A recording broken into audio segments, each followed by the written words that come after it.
지난주에 우리는 시편 20편의 말씀을 들었습니다. 다윗이 적군과 전쟁하기 전에 백성들이 그를 위해 기도하였고 그 기도에 힘입은 다윗이 또 믿음의 고백을 하며 전장터로 나아가는 겁니다. 이를 통해 우리 서로를 위해 기도해 주는 것, 남을 위해 하는 기도, 중보기도가 얼마나 중요한가 하나님의 말씀을 들었습니다. 시편 21편은요, 이렇게 출전한 왕이 마침내 승리했습니다. 성전가를 부르며 이제 돌아와서 하나님 앞에 전쟁을 승리했다라고 하는 그 성전가를 부르는 것이 바로 시편 21편입니다. 사람들은 흔히 화장실 갈 때 마음과 나올 때 마음이 다르다고 합니다. 그래서 들어갈 때는 막 절박해서 죽을 듯같이 들어갔다가 해결되고 나니 나오면 내가 언제 그랬느냐. 기도할 때도 좀 그런 것 같아요. 그래서 기도할 때 사람들이 다급하고 힘들 때 문제가 생겼을 때에는 주여 제발 좀 하면서 막 정말 절박하게 정말 막 힘을 들여서 하나님 앞에 기도했는데, 그래서 하나님이 응답해 주셔서 그 문제를 다 해결하고 나면 내가 언제 그랬느냐 다 잊어버리고, 그리고 나중에는 마치 자기가 잘나서 자기 능력으로 그 모든 것을 다 해결해 놓은 것 같이 그렇게 말하지 않습니까? 그런데 여러분, 참 이렇게 절박하고 다급한 마음으로 하나님을 찾을 때처럼 승리하고 난 뒤에도 그렇게 하나님을 찾고 감사한다면 그 사람은 정말 된 사람이다, 그렇게 말할 수 있을 것입니다. 다윗은 어땠을까요? 오늘 시편 21편 보니까 시작을 이렇게 말합니다.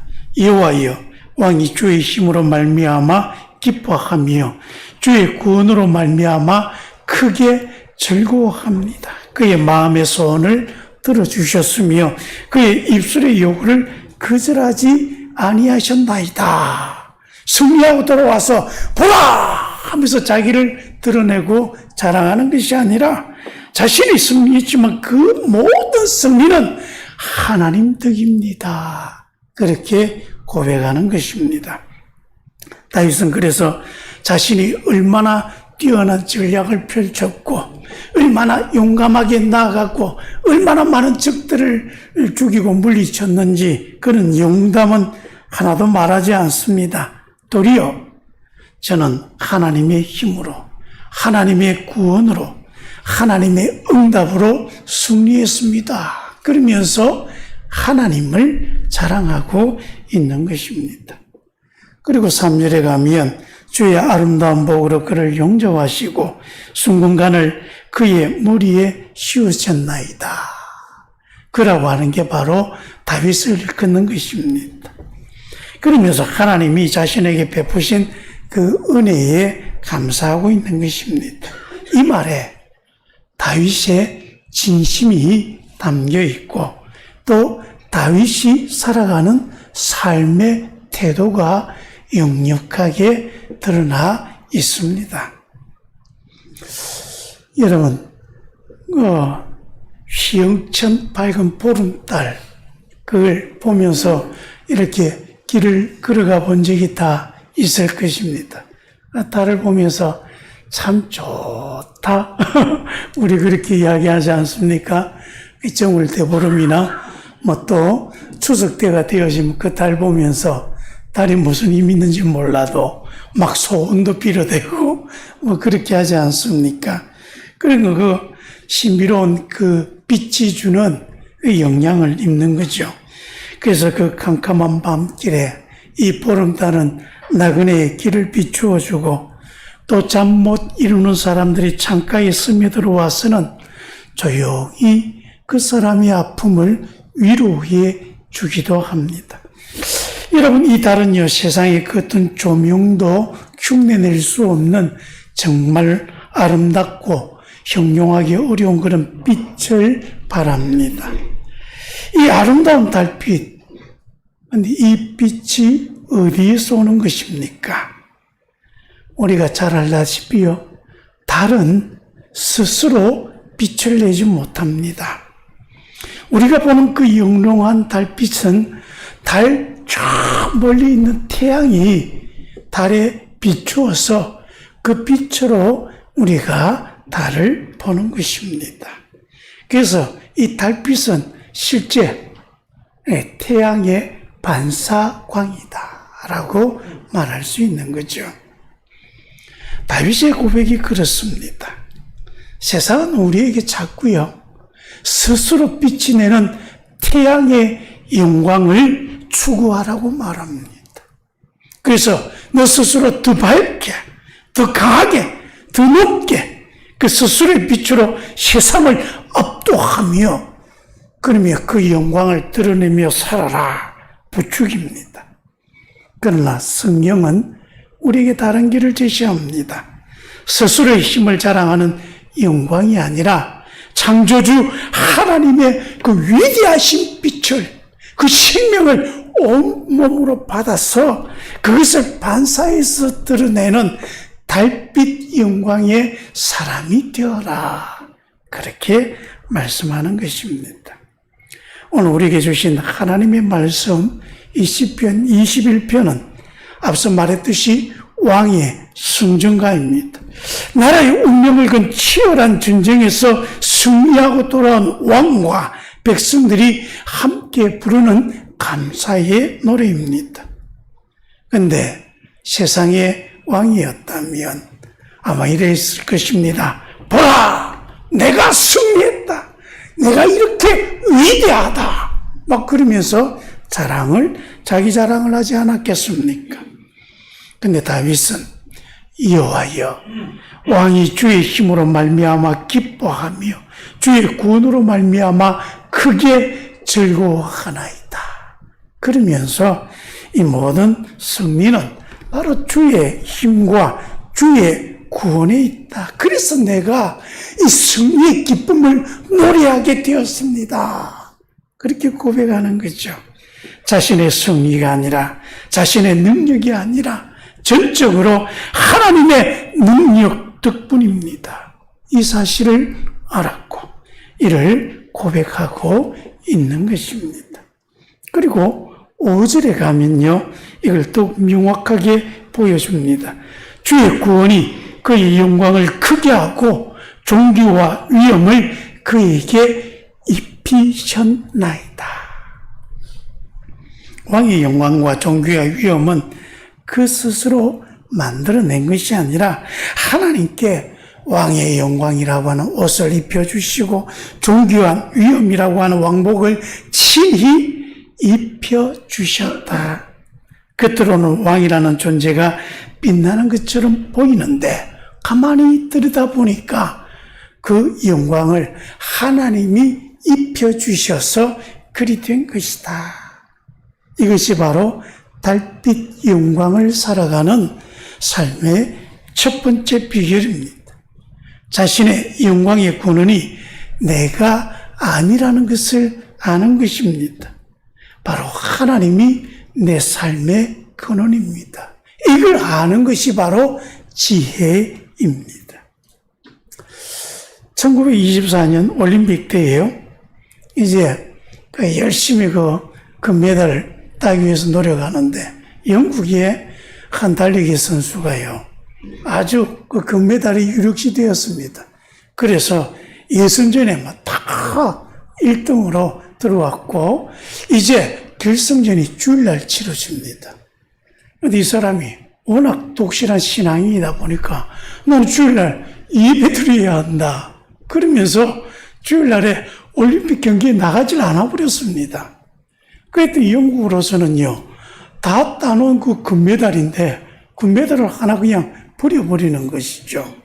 그래서 주일날에 이 경기를 치른다고 안 오시니까 그 선수 이름이 에릭 리들이라고 하는 선수인데 막 비난이 얼마나 난리가 났겠습니까? 그래서 사람들이 위선자다, 배반자다, 율법주의자다 막 그러면서 그 사람을 비난했습니다. 근데 그 다음날 400m 경기 때에 그가 그 코치에게 와서 부탁합니다. 감독님, 400m 절 출전시켜 주십시오. 아니, 넌 100m 선수인데 400m 뛰겠는 거냐? 지금 뭐 우리 팀에 100m 출전할 선수도 별로 없고, 그리고 제가 한번 그래도 해보겠습니다. 뭐 코치는 믿져야 본전이라는 마음으로 그래 출전해라. 그 선수 등록을 시키고, 지금은 아마 그게 안 될 건데 그때는 올림픽 초기라 아마 그렇게 가능했던 것 같습니다. 그렇게 해서 출전시켰는데요, 기적이 벌어졌습니다. 400m에서 그만 우승해서 금메달을 딴 겁니다. 기자들이 너무 신기해서 그 선수에게 물었습니다. 어떻게 100m 선수가 400m에서 우승할 수 있었느냐? 그러자 에릭리들이라는 이분이 하는 말이, 200m는 진심으로 죽을 힘을 다해 뛰었고 나머지 200m는 하나님이 도와주셨습니다. 그래서 그 사람을 보면서 참 예수를 잘 믿는 사람의 그 모습, 참 뭔가 특이하죠, 그죠? 이 사람은 하나님이 도와주는 사람이구나. 금메달의 영광도 귀한 것인데 더 큰 영광은 하나님이 도와주는 하나님의 사람이다. 이것이 나중에 이 영화로 만들어졌습니다. 불의 전차라고 하는 영화인데, 예전에 주말의 영화에 종종 방영된, 요즘은 잘 안 보여주더라고요. 그래서 이 에릭리들은 자신의 그 일을 통해서 나는 하나님의 힘으로 승리했습니다. 사랑하는 성도 여러분, 우리의 삶은 어떻습니까? 우리는 매일 치열한 경쟁 속에서 살아갑니다. 직장에서 성과를 내야 되고, 우리 자녀 어떻게 하면 성공을 시켜야 할 것인가? 또 남보다 더 나은 소유를 가지고, 그래서 자신의 가치를 증명하려고 합니다. 자신의 영광을 쌓으려고 죽을 힘을 다해 살아갑니다. 이것이 바로 스스로 빛을 내려고 발부둥치며 살아가는 태양의 영광을 추구하는 삶입니다. 그러니까 이렇게 살아갔을 때 그 결과는 어떻습니까? 끝없는 불안과 비교 의식에 시달립니다. 잘 되면 교만하게 되고, 또 잘 못되면 열등감에 시달립니다. 내 힘으로 태양이 되려고 하는 시도는 우리를 탈진하게 만들고요, 나중에는 내가 뭘 하며 살았는지, 자신의 인생이 참 뜻없고 헛되다는 것만 깨닫게 되어집니다. 왜 이렇게 되어지겠습니까? 다른 이유가 아닙니다. 우리는 태양이 아닌데 태양으로서 살아가려고 하니 그게 되지도 않을 뿐더러 불가능한 것이죠. 안 되는 것을 하려고 하니까 마침내 그런 결과에 동참하게 되는 것입니다. 여러분, 우리는 신앙을 가지고 하나님을 믿으면서 먼저 내가 어떤 사람인가, 어떤 존재인가 하는 것을 깨달아야 합니다. 여러분, 우리는 하나님이 지은 사람입니다. 하나님이 만든 사람입니다. 하나님이 우리에게 생명을 주셔서 하나님의 사명을 갖고 살아가는 사람이다 하는 것을 먼저 알아야 합니다. 내가 내 스스로를 창조하지 않았습니다. 내가 세상을 창조한 하나님이 아닙니다. 그러기에 우리가 우리 자신의 존재를 깨닫게 되어지면 자꾸 태양의 영광을 만들며 살아가는 것이 얼마나 헛되고 어리석은 짓인가 하는 것을 깨닫게 되는 것이죠. 그래서 다윗 왕은 우리에게 다른 길을 보여주었습니다. 그는 자신의 인생이라는 달이 스스로는 빛을 낼 수 없는 존재라는 것을 알았습니다. 그래서 자신을 비추는 태양, 하나님의 구원을 바라보았고 하나님의 능력과 하나님의 힘을 의지한 것입니다. 그래서 그 하나님의 빛을 반사할수록 그는 기뻐하였고 즐거워하며 살아가는 것입니다. 우리의 삶에 좋은 일이 생겼을 때, 칭찬을 받았을 때, 뭔가 성취했을 때 여러분 제일 먼저 어떤 생각을 가집니까? 역시 나는 최고야. 나는 탁월해. 난 특별한 사람이야. 이런 생각을 가지면 아직 달의 영광을 깨닫지 못하는 것입니다. 여러분, 하나님, 다 하나님의 은혜입니다. 그런 고백을 해갈 때에, 그렇게 감사하며 살아갈 때, 나는 태양의 영광이 아니라 달의 영광을 알고 살아가는 사람인 것이죠. 달빛 영광의 삶을 살기 위해서는요, 우리는 영광의 근원을 아는 것에서 한 걸음 더 나아가서 이제 그 하나님과 더욱 친밀해져야 합니다. 달이 태양빛을 반사하기 위해서 반드시 태양을 향해서 자신의 모습을 가져가야 그 빛을 받는 것처럼 우리도 하나님의 그 빛을 받으려면 하나님께 나아가야 하고 하나님과 더욱더 친밀히 지내질 때에 하나님의 그 힘과 능력을 입으며 살아갈 수 있는 것입니다. 그래서 6절에 달의 영광을 살아가는 삶의 비결 두 번째 말씀을 우리에게 줍니다.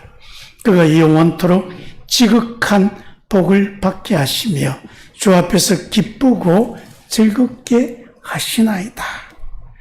여러분, 오늘 이 다윗이 자신이 받은 가장 큰 복, 지극한 그 복의 핵심, 이게 무엇이라고 합니까? 여기서 주 앞에서 오는 즐거움이다. 그렇게 말하고 있습니다. 주 앞에서라는 말은 하나님과 직접적이고 친밀한 그 교제, 그 하나님의 그 임재 안에 머물며 살아가는 것입니다.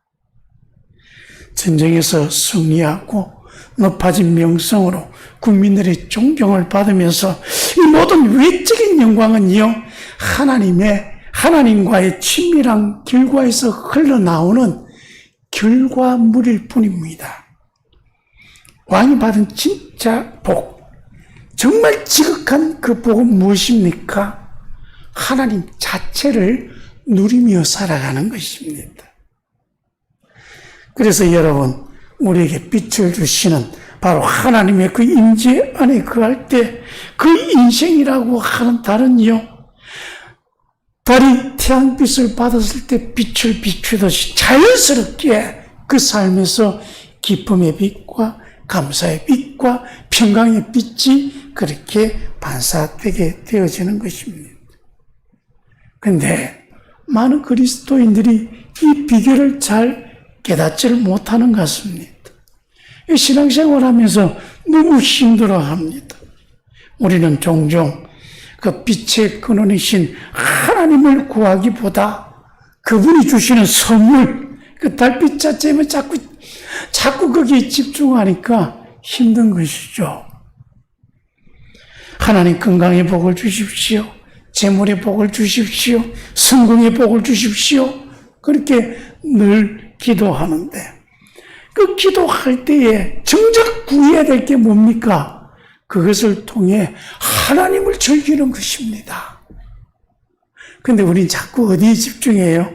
재물에 집중하고 성공에 집중하고 그리고 또 건강에 집중하다 보니까요. 그 모든 것을 주시는 하나님은 자꾸 도외시하고 우리 시설이 있어야 될 곳에 못 있는 것입니다.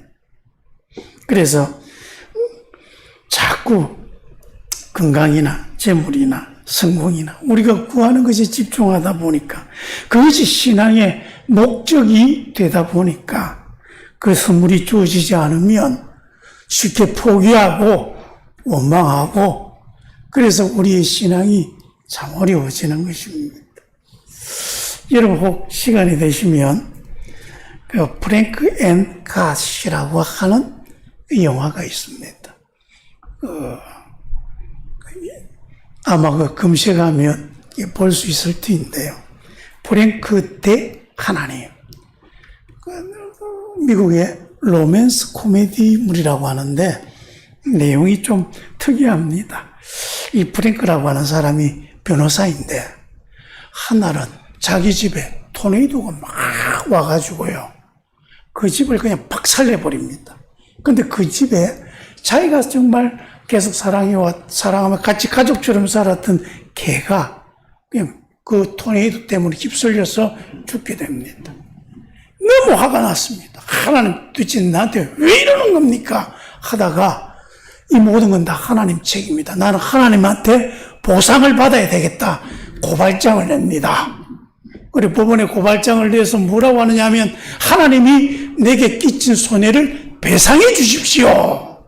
그러면서 그 모든 증인으로 그 지역에 있는 모든 종교 지도자들을 다 소환시킵니다. 그래서 목사님도 오고 신부님도 오고 이슬람의 그 선생님도 오고 또 유대인의 랍비도 오고 하여튼 그 인디언의 추장도 인디언의 추장 말고 무당도 오고 하여간 한 10명이 다 소환돼서 법정에서 서로 논쟁을 벌이는 것입니다. 하나님이 한 짓이니까 하나님이 내게 배상해 주시오. 그러니까 거기 있는 사람들이 얼마나 어이가 없겠습니까? 그러면서 막 서로 이제 변호사들끼리 막 주고받고 서로 뭐 논쟁도 하고 정인불로 신문도 하고 막 그럽니다. 그렇게 하는 중에 한 목사님이 정인으로 소란되어서 하나님이 있느냐, 하나님이 하신 일이 맞느냐, 거기에 대해서 당신의 그걸 이야기해라. 그렇게 하니까 이 목사님이요, 그 정은석에 서서 이렇게 말합니다. 제가 힘을 달라고 기도했더니 하나님은 저를 강하게 만들 어려움을 주셨습니다.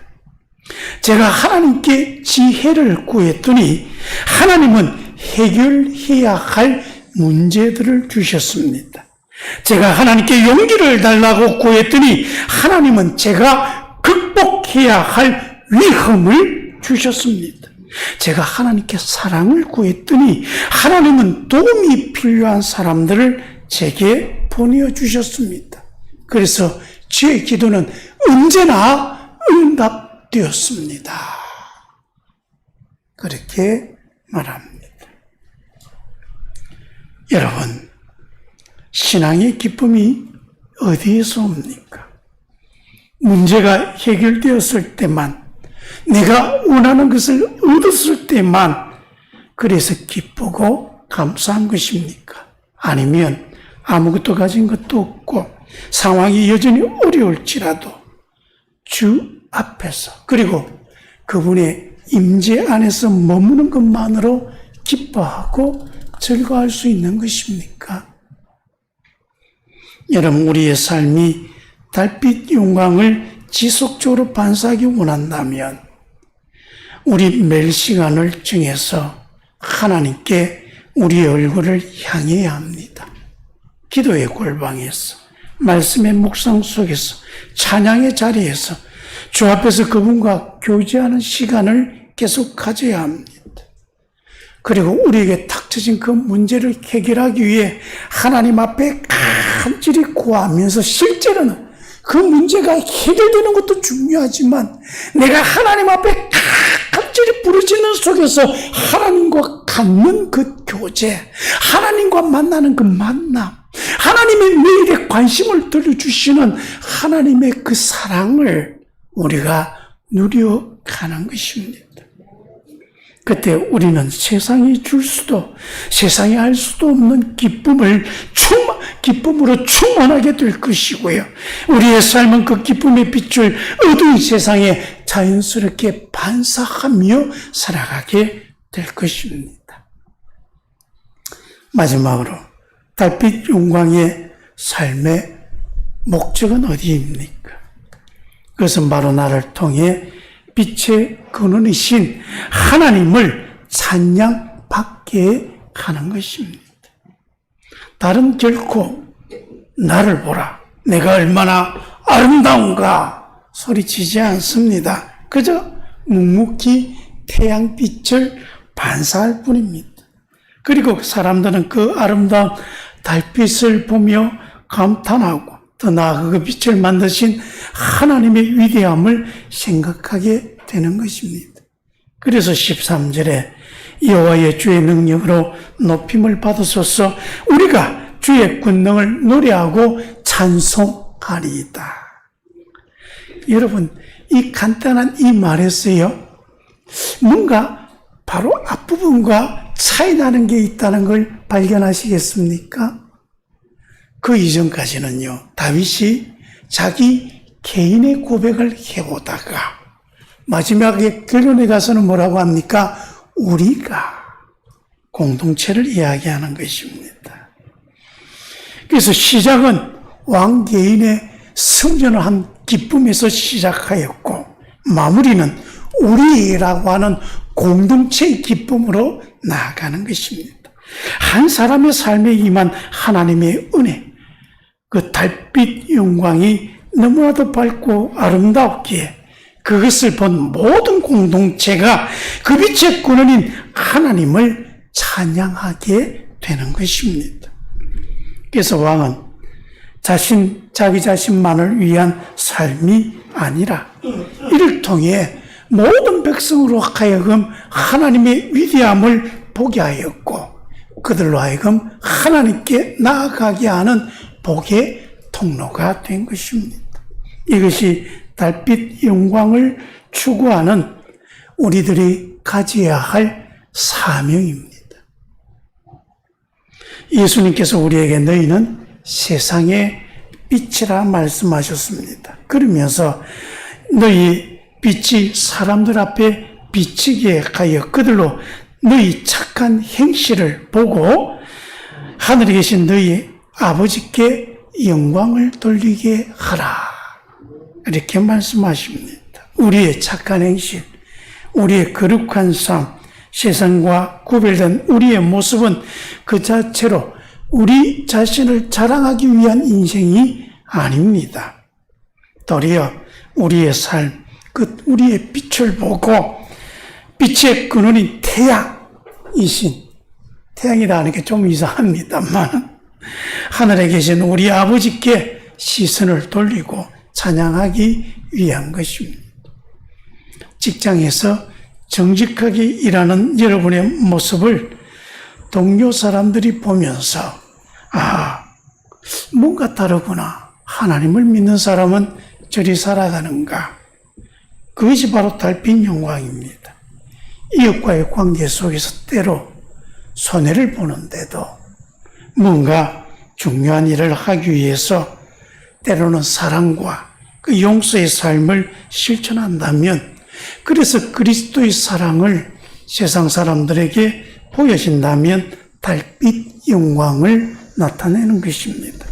고난과 역병 속에서 원망 대신에 감사하며 소망을 잃지 않는 여러분의 모습을 통해서 사람들이 여러분이 믿는 하나님께 소망을 두게 된다면 그것이 바로 세상을 비추는 달빛 영광을 살아가는 모습인 것입니다.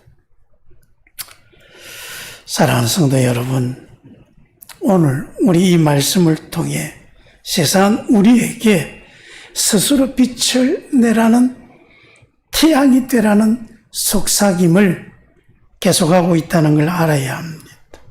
하지만 우리는 오늘 본문의 말씀처럼 우리에게 더 위대하고 아름다운 부르심을 깨닫게 합니다. 바로 달빛 영광의 삶을 살게 하시는 것입니다. 그래서 나의 모든 좋은 것의 근원은 내가 아니라 하나님이시다는 지혜를 가져야 합니다. 그 빛의 근원이신 하나님과 매일 친밀하게 교제하며 하나님과 같이 살아가는 것이 진정한 기쁨이라는 사실도 깨달아야 합니다.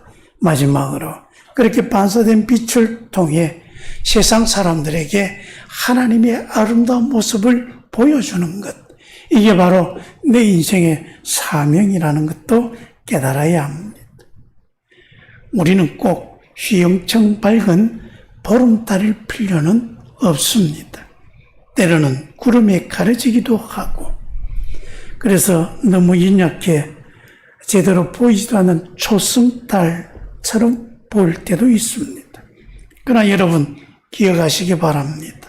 아무리 작은 초승달이라도 캄캄한 어둠 속에서는 길을 비추는 선명한 빛이 됩니다. 중요한 것은 우리의 크기가 아니라 여전히 우리에게 빛을 비춰주시는 하나님께 우리 인생을 향해 살아가는 것입니다.